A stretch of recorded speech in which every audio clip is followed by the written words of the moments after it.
Good morning, students. In the previous lecture, we studied about the king's magic drum. That is your lesson 2. Now, again, I am going to explain it in Hindi also. Now, see, Ephraim Duke was an ancient king of Caliber. Now, Caliber, he was a peaceful man and did not like war. He had a wonderful drum, the property of which, when it was beaten, was always to provide plenty of good food and drink. Means Ephraim Duke नाम का एक प्राचीन राजा था. वो कहाँ का राजा था? Calabar का. And Calabar was the capital of sea port in Nigeria. And he was a peaceful man. वो राजा बहुत ही शांत स्वभाव का था और उसको लड़ाई बिल्कुल पसंद नहीं था. पर उसके पास एक मैजिक ड्रम था. When it was beaten, was always to provide plenty of good food and drink. तो जब भी वो ड्रम बजाता था तो उसके सामने बहुत सारा अच्छे खाना और ड्रिंक आ जाता था. So whenever any country declared war against him, he used to call all his enemies together and beat his drum. Then, to the surprise of everyone, instead of fighting, the pupil found tables spread with all sorts of dishes: fish, fufu, palm oil, chops, soup, cooked yams, plenty of palm wine for everybody. तो जब भी वो drum बजाता था तो whenever और जब भी कोई कंट्री या दूसरा राजा उससे लड़ाई करना चाहते थे या उसके जो दुश्मन थे वो जब लड़ाई करना चाहते थे तो राजा क्या करते थे? अपने उस ड्रम को बजाते थे.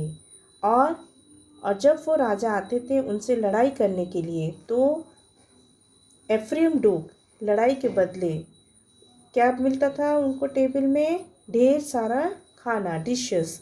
और उसमें क्या क्या था डिशेस में? Fish, fufu is a type of African food. palm oil, chops, soup, and cooked yams, sweet potato, and plenty of palm wine for everybody. In this way, Ephraim Duke kept all the country quiet and sent his enemies away with full stomachs and in a happy and contented frame of mind. तो इस तरह Ephraim Duke क्या करता था? उसके जो भी दुश्मन थे उनको पेट भर के खिलाते थे और वापस भेज देते थे और इससे उनका माइंड चेंज हो जाता था. Okay. There was only one drawback to possessing the drum. That was if the owner of the drum walked over any stick on the road or stepped over a fallen tree, all the food would immediately go bad. Now what one was the drawback of that drum? एक drawback था. Means जब भी owner means जो drum बजाता था, अगर वो किसी स्टिक के ऊपर से चलता या फिर किसी गिरे हुए पेड़ पे चढ़ता है तो खाना क्या हो जाता है? जो भी फूड है वो पूरा खराब हो जाता है. Moreover, 300 Igbo men would appear with sticks and whips and beat the owner of the drum. Even 300 Igbo men means 300 bad band आ जाते थे और जो बैंड बजाता था और ड्रम बजाता था उसको मारना शुरू कर देते थे. Even guest also very severely. Every few months the king used to issue invitations to all his subjects to come to a big feast. Even the wild animals were invited, for in those days there was no travel, as they were friendly with men, and when they were at the feast they did not kill one another. Now Ephraim Duke जो राजा था वो क्या करता था? अपने पूरे प्रजा को दावत में बुलाता था. Even the wild animals also, जंगली जानवरों को भी. और उन लोग फ्रेंडली रहते थे. Even the wild animals way friendly with man. जंगली जानवर भी लोगों के साथ फ्रेंडली रहते थे और लड़ाई नहीं करते थे, एक दूसरे को नहीं मारते थे। All the people and the animals as well were envious of the king's drum and wanted to possess it, but the king would not part with it. तो जो भी लोग दावत में आते थे या जानवर दावत में आते थे वो उस ड्रम को पाना चाहते थे, बट पर राजा वो ड्रम नहीं देना चाहते थे। One morning, Ikvar Adam, the king's wife, took her little daughter down to the spring to wash her, as she was covered with tears, which are bad sores all over the body. So, Ikvar Doom wife was Ikvar Adam. The king's wife, the name of the king's wife was Ikvar Adam, जो कि रोज सुबह अपने daughter को लेके कहाँ जाती थी? Spring में। स्प्रिंग मीन्स एक pond, okay, one pond to wash her daughter, उसको वॉश करने के लिए। क्यों? क्योंकि she was suffering from disease, वो उसको एक बीमारी हुई थी जिससे उसके बॉडी में इन्फेक्शन हो गया था, इसलिए उसको daily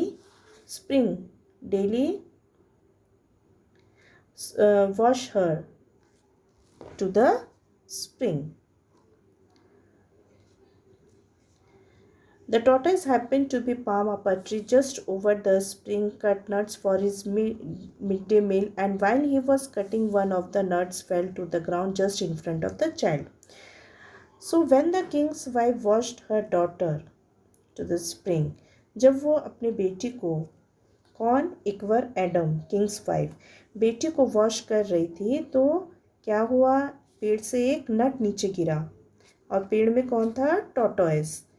While he was cutting that nuts and it fell to the ground, और वो नट सीधे चाइल्ड के सामने जाके गिरा। The little girl, seeing the good food, cried for it, and the mother, not knowing any better, picked up the palm nut and gave it to her daughter. अब वो daughter उस palm nut को देख के रोने लगी, and she was cried for it. Then her mother took, फिर उसकी मदर ने उस पाम नट किसको दिया? अपनी बेटी को दिया। Directly the tortoise saw this, he climbed down the tree and asked the woman where his palm nut was. अब वो टॉर्टोइस पेड़ से नीचे उतर के आया और पूछा where is his palm nut, और where was his palm nut. She replied that she had given it to her child to eat. अब उसने क्या कहा कि उसने अपनी बेटी को खाने के लिए दे दिया palm nut. Then the tortoise, who very much wanted the king's drum, thought he would make plenty palaver over this and force the king to give him the drum, so he said to the mother of the child. अब tortoise जो कि वो drum को पाना चाहता था, तो उसने सोचा कि मैं बहुत ही ट्रैवल क्रिएट करूँगा, है ना, पैलिवर मीन्स क्रिएट ट्रैवल, और उस ड्रम को पा के रहूँगा और राजा से जाके ये सब कहूँगा कि so he said to the mother of the child कि मैं जाके राजा से पूरा स्टोरी कहूँगा। I am a poor man, I am a poor man and I climbed the tree to get food for myself and my family. Then you took my palm nut and gave it to your child. I shall tell the whole matter to the king. Now what tortoise said? अब tortoise ने क्या कहा कि मैं कहूँगा राजा से कि मैं पेड़ में चढ़ा था और to get food for myself and I was cutting the nut for my self and my family, अपने लिए और अपने फैमिली के लिए मैं नट तोड़ रहा था। फिर then you took my palm nut and your king and your wife take in that palm and give it to your child, और फिर उस पाम को उसने अपनी बेटी को दे दिया। I shall tell the whole matter to the king, अब मैं राजा को पूरा स्टोरी सुनाऊंगा और and see what he has to say when he hears that his wife is stolen. और वो क्या करेंगे जब वो सुनेंगे कि उनकी वाइफ ने खाना चोरी किया है, जो कि उनके लिए एक क्राइम है। Ikwer Adam then said to the tortoise, फिर इक्वर एडम ने टॉर्टोइस से कहा, I saw your palm nut lying on the ground and thinking it had fallen from the tree, I gave it to my little girl to eat but I did not steal it. फिर Ikwer Adam ने tortoise से कहा कि मैंने तो palm नट ground में पड़ा हुआ देखा था, इसलिए मैंने उठा के अपनी बेटी को दे दिया और उसको खाने के लिए दिया, मैंने चोरी नहीं की। My husband the king is a rich man, and if you have any complaint to make against me or my child, I will take you before him. और मेरा हस्बैंड बहुत ही रिच मैन है, वो एक राजा है और वो रिच मैन है। अगर आपको कोई कंप्लेंट करना है मेरे खिलाफ़ या मेरे बच्चे के खिलाफ़ तो आप मेरे साथ चल सकते हैं। So she took the tortoise to her husband and told him what had taken place. फिर उन्होंने इक्वर एडम टॉर्टोइस के साथ राजा के पास गए और पूरी स्टोरी सुनाई। The king then asked the tortoise what he would accept as compensation for the loss of his palm nut. तो राजा ने क्या कहा टॉर्टोइस से कि उसकी आपका जो नुकसान हुआ है उसके बदले में आप क्या चाहते हैं।